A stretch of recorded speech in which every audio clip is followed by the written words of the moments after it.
Polynikes here, and today I've got a treat for everybody. We've got a battle report, not with me in it. There you go.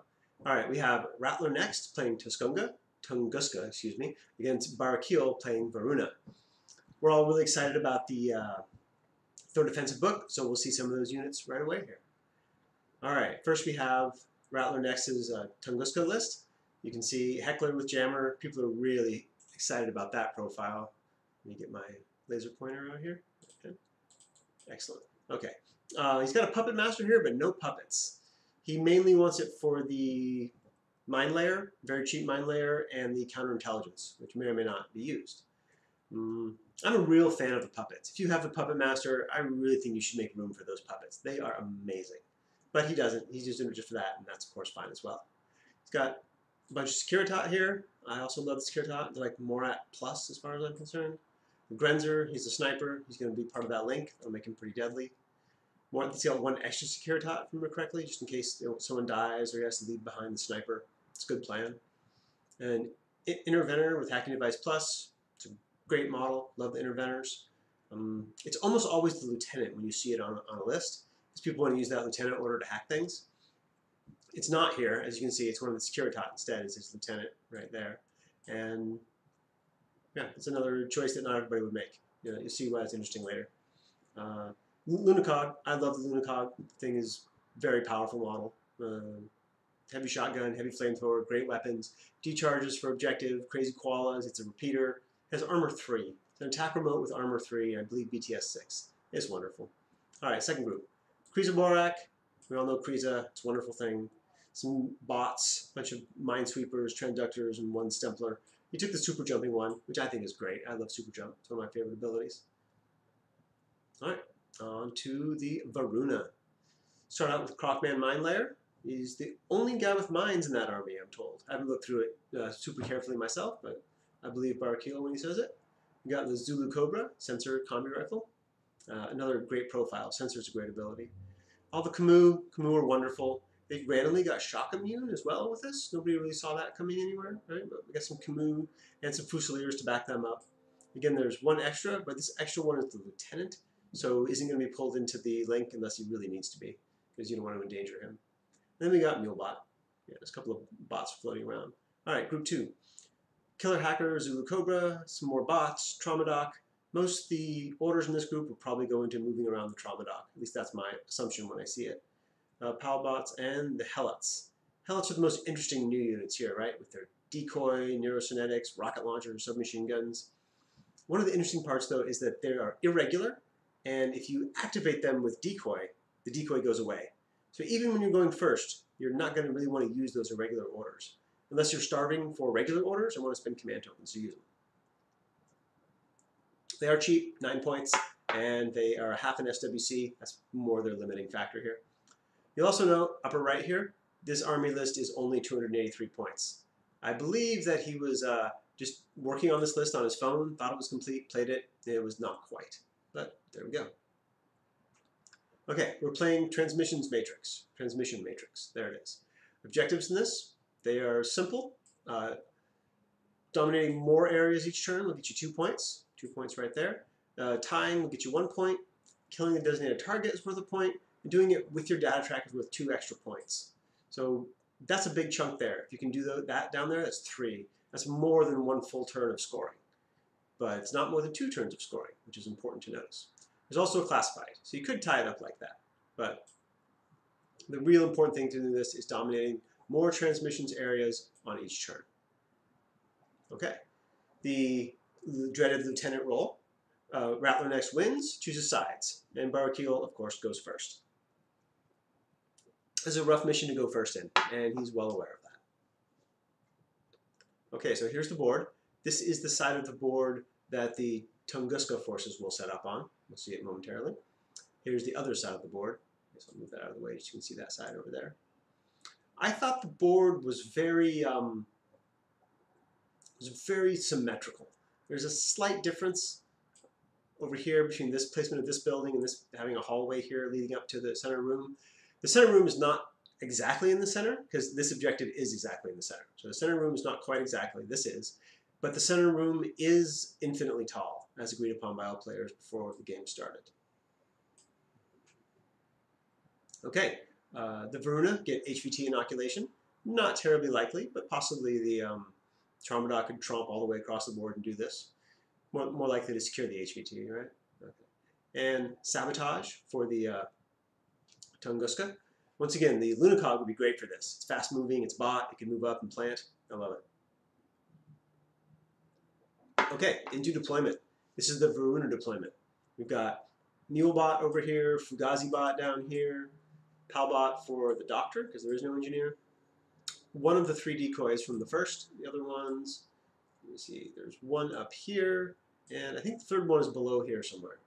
I'm not sure where the 3rd decoy is. Over here we've got Camo Token, which ends up being the sensor. And this is another Camo Token, which is actually a mine laid by the Crocman, who's right about here. This is, I believe, the sniper. We'll see if that will move on to the next slide.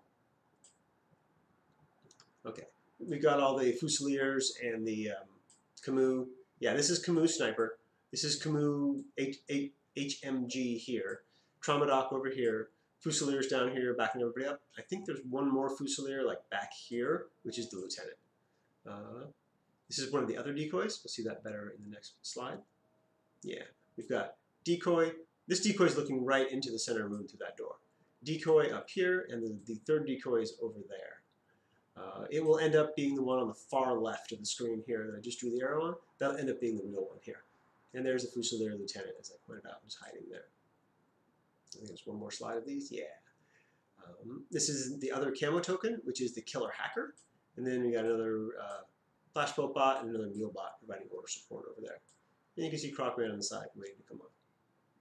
Well, in TO Camo, not actually on the board yet. Okay. Then we have the Tunguska setup. This guy over here is the Puppet Master. He's got a mine which is placed kind of in front of the Grenzer up here, but on the ground. This is the Grenzer Sniper. This is one of the Securitat, Baggage Bot. I can go ahead and move myself around here. Securitat up on top, Securitat HMG, Flash Pulse Bot. There's another Securitat right here. That's whose prone marker that is. Yeah. Moving across, you can see that Securitat. We've got the Interventor Hacking Device Plus here. We've got I think that was a baggage bot. That's right, baggage bot there. Over here, the Lunicog. Oh no, that's baggage. This up here is the Flash Pulse bot. This is a Stempler's on, the super jumping sensor bot. And this here, the weird proxy of a drone on top of a drone base, that's the Lunicog. You can see one crazy koala there, one crazy koala there, and the Camo Token right here, which is the Jammer Heckler. Heckler with a jammer. That's it. Okay, reserves coming down. We've got a Camus free-ranging over here. He was also the data tracker. And he's also an HMG Camus on his own. And the Kriza comes down as also the data tracker and the reserve model here. Okay, so we'll move into turn 1. I know that Rattlernxt uses a command token to remove 2 orders. I think he does it from the smaller pool, which inhibits the, I don't remember why he chose the smaller pool, but he did. Okay, game starting. The Link team is moving around up on here. HMG stands up, starts moving this way, and this Link team is really brutal. That HMG, 5 dice, ballistic skill, 16 plus 3 for range, 19s, they have mimetism. Pretty much everything that HMG draws line of fire to is going to die. And the first thing that it draws line of fire to is this poor Flash Pulse spot here. And it definitely gets killed. And yeah, it's dead. And then it kind of moves over. He's still just shifting it around. I'll move myself out of the way here again. Yeah, here's the HMG kind of shifting to his left a little bit, working his way over here. Just seeing what he can get line of fire to here in the beginning. Yeah, that's the picture of the same thing. Okay, so he gets in a firefight with the Grenzer. You can see the Grenzer loses. It was really close.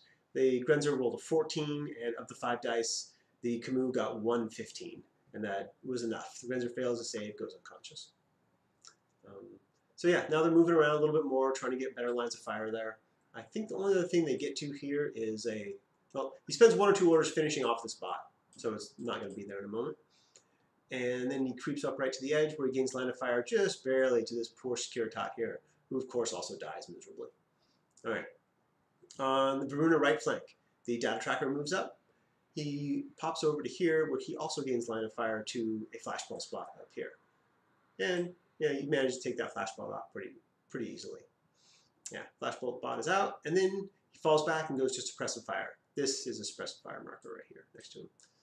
Yeah. Okay. And then the Link team is just kind of cleaning up a little bit. They're maneuvering around, bringing up the Fusilier, so they'll be ready to move out next turn. The HMG will go prone. Yeah, back to that. HMG will go prone. This is prone marker there. And the sniper will stand up ready for ARO duty. And then the last couple orders are just moving around some of these bots to cover the rear in case somebody combat jumps on or walks on or something like that. Yeah, it's the same thing happening on the other side of the board.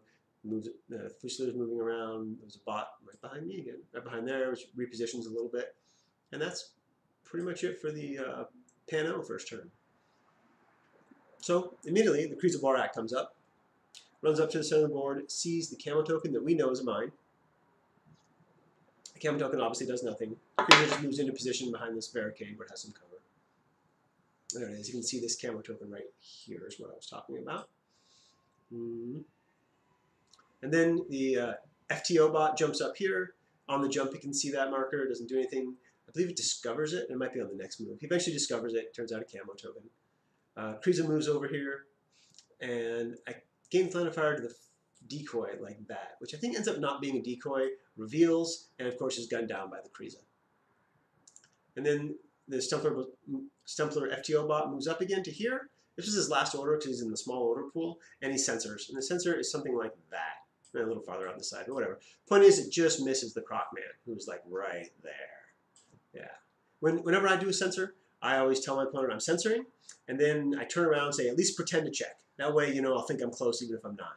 That's pretty much what happened here. We just did a 360 with the 8-inch ruler all the way around, and nothing was revealed. All right, so Kriza moves up. It's now getting into a firefight with the sniper.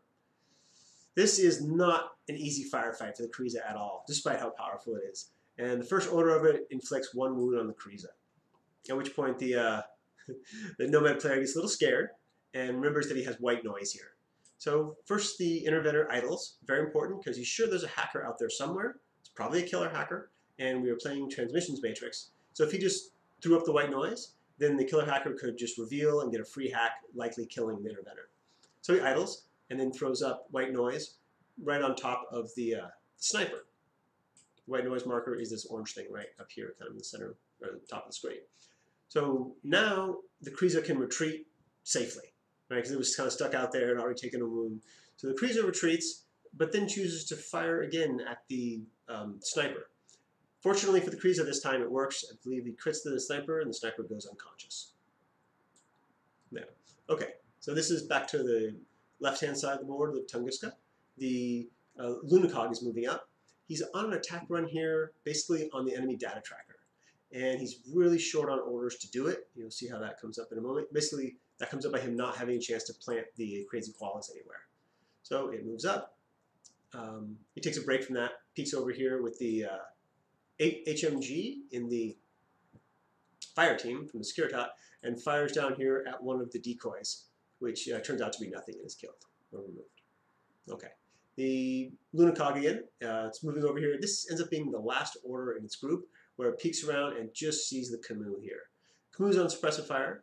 At the same time, a Helot reveals, fires a heavy rocket launcher down this sort of diagonal across the board at the Lunacog there. And there was a lot of thought that went on behind this ARO here. Eventually, the Pano player decides to fire on suppression fire.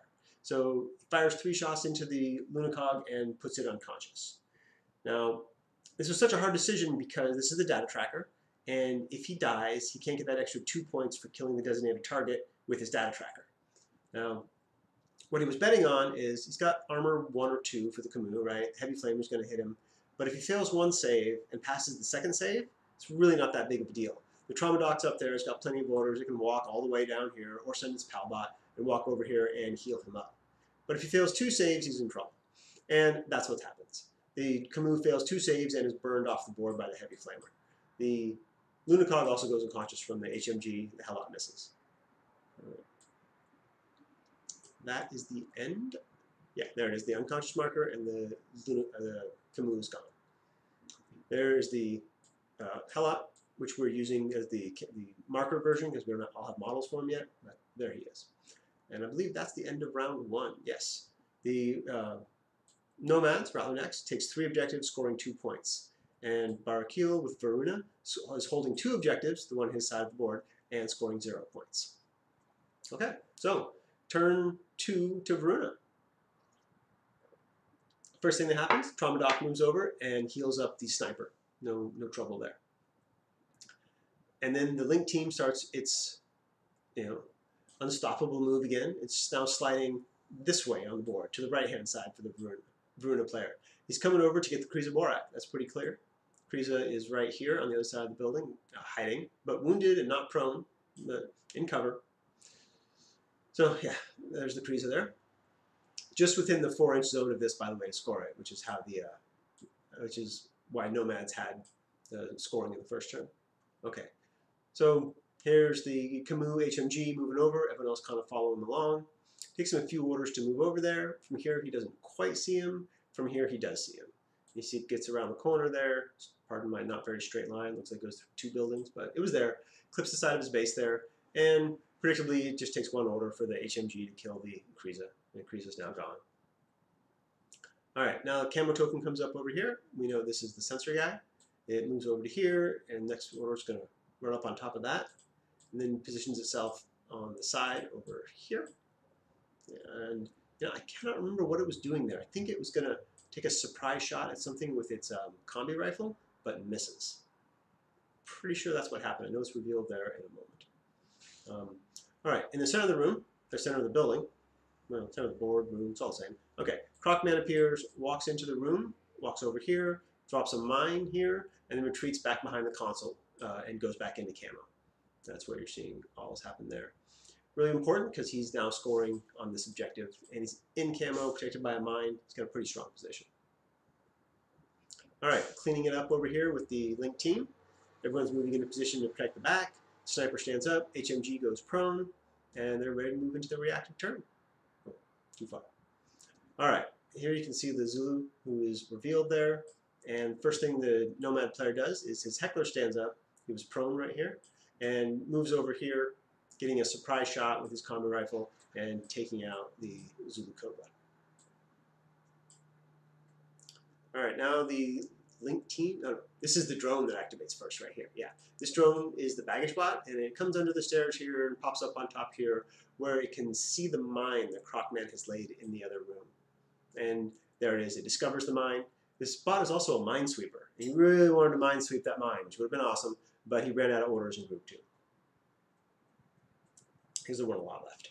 All right, so now the Link team is moving up. They have 4 members now, and they're advancing on the room. Yeah, here they are moving up. From here, they tried to get line of fire to that mine, but ground level, they weren't quite able to do it. So the mine will still be there when they get there. Here they are approaching. You can see the mine still there. And here they are in position. Just hiding from the mine. This is the boarding shotgun repeater right here, who's the Link leader. And then we've got Skiratot. Skiratot, I believe that one's the lieutenant. One of them's the lieutenant. Probably the one on my right, actually, is the lieutenant. And this is the HMG here. So the boarding shotgun one here, peeking over this little bit of rubble through the room, can see the Crocman camo token right there. So it's really important that he removes Crocman. Crocman's scoring, Crocman's as many as any 3 of these in points. Right? So if any one of them die, or if they don't kill Crocman, and they don't kill Crocman, they can't score in the center. But if they kill him, any one of them can indeed score it. So first thing you do is discover Crocman. He moves up here. Crocman, of course, idles. Right? You don't reveal yourself, but he gets discovered. And there he is.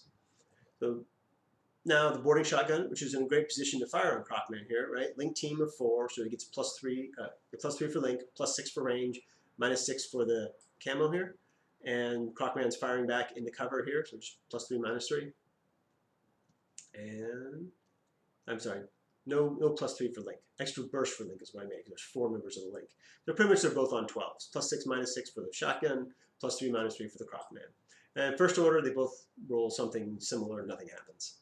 Crocman's still there. Second order, the boarding shotgun peeks back out to see him, peeks back to there. Again, nothing happens. Either one of them makes a save, or I think they both just whiff completely. And now the Tunguska player is getting really low on orders and kind of desperate. So he throws a Securitat into the room to trigger the mine. All right, just risk one, get the mine out of the way so everyone else can be there, and pops out again. I think Crocman survives that one as well. Or Crocman either survives that one or dies to the next one. Yeah, he survives that one. He's still there. You can see these Securitat moved up. So they're, again, just barely in range of the objective right here. And Crocman's still there. And then finally Crocman goes down. As the boarding shotgun keeps peeking out and back and taking those shots at him. It took a lot of effort to take that Crocman out. And that was really close. He was down to only 1 or 2 orders left after doing that. Yeah, because that was the end of the round. Where again, Rattlernxt scores with 3 objectives, and Barakiel does not. He has 2 objectives, which in this game gives you 2 points. Let's discuss that just for a moment. Remember the objectives here. You can get 3 possible points for killing the designated target with your data tracker, but the data tracker is already dead on both sides. So they can each possibly get 1 by killing the designated target, and another 1 for their classified.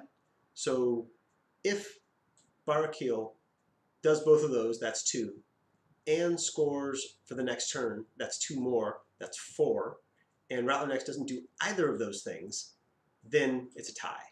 So the Nomads are in a really strong position here. Basically, any one of those things doesn't happen, then they can win, or they will win. Or if they get one of their secondary objectives, the classified or killing the designated target.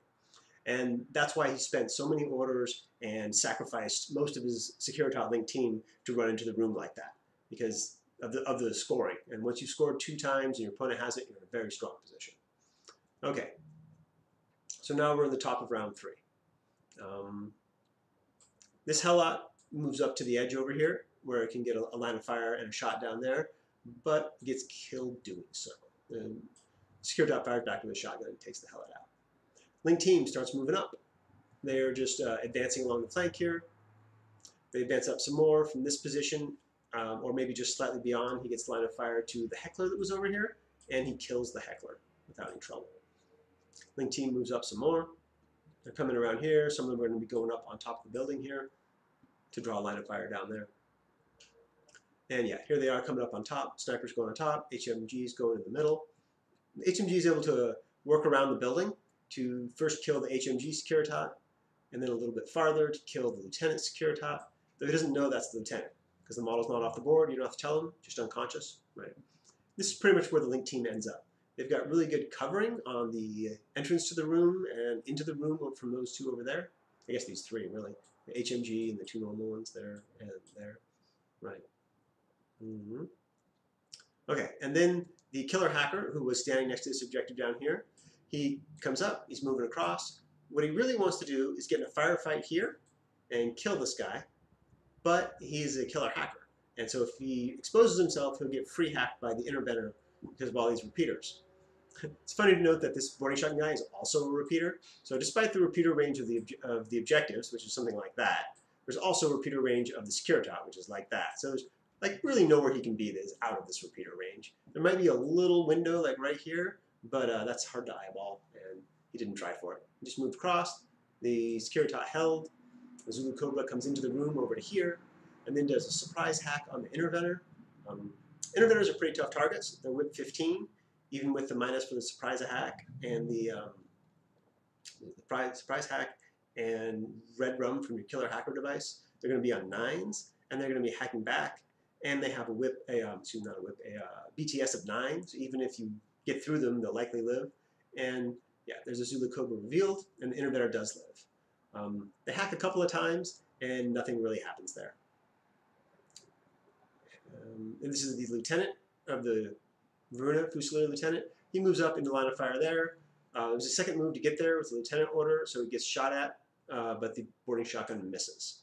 And he's basically just there for a little extra ARO duty, because we're moving into the last turn here. There you can see up here the Helot, who's unconscious. All right, so it's turn 3 here. On the bottom of turn 3, Nomads start in retreat. They have 71 points on the board. However, as we said before, they're in a really strong position for victory points.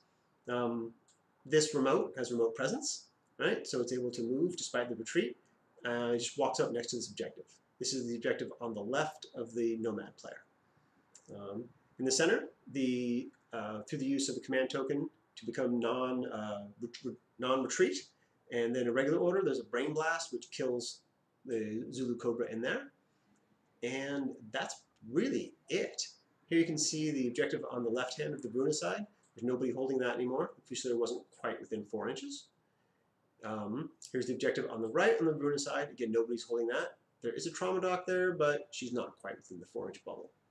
And remember, the 4-inch bubble starts at the center of the objective, right here, not the edge of the objective. It makes it a little bit smaller than you might think it is when you're planning. On the right, this is a picture from earlier, right? The Securitats are not here. They've all moved up and died by now, pretty much. But this robot is within 4 and is not unconscious. This unconscious marker belongs to the Grenzer over here. So he's scoring that one. And that wraps up the game with a lot of dead things on the Tunguska side. Good, fair amount of dead on the oh, I have this wrong. This is Varuna, not Nomads, right? Tunguska's on top. But 181 points left on the Varuna side, 6 objective points to 0. The only comment I'm going to make really on the game was the last round I would have liked to seen a little more objective grabbing, well, I guess the whole game, from the Varuna side. Because he needed to score that and get the, at least it's classified, and kill the data tracker. Kill the designated target, not the data tracker because he was dead. And he really didn't even try for those. But yeah, that's all I have for the game. Hope you guys enjoyed the battle report, and I will see you all later. Thank you. Ciao.